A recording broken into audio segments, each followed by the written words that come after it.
ความเจ็บที่อยากหลีกหนี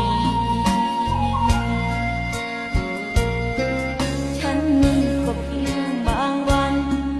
เก็บภาพฝันทุกนาที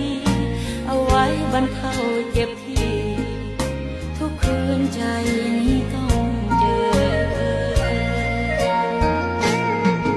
อาศัยสะพานแสงดาวข้ามคืนเหงาที่ทรมานดังฟ้าคอยดึงตะวันคือฉันที่เฝ้าคอยเธอมาอยู่คู่เคียงอีกครั้งรับฟังสุขทุกข์ที่เจอล้มตัวนอนนุ่นตักเธอก่อนฟ้ามืดค่ำอีกที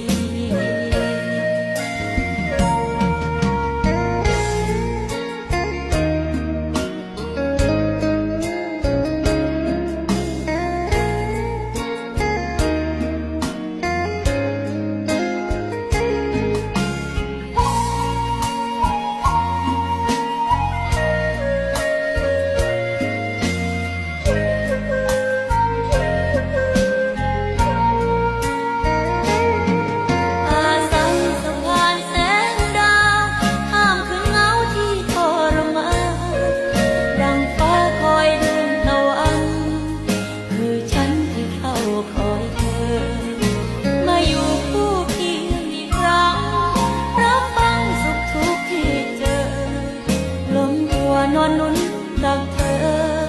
ก่อนฟ้ามืดค่ำอีกทีเห็นภาพเธอกับเขาเป็นเงาในหยดน้ำตาถูกสาปให้คอยเวลา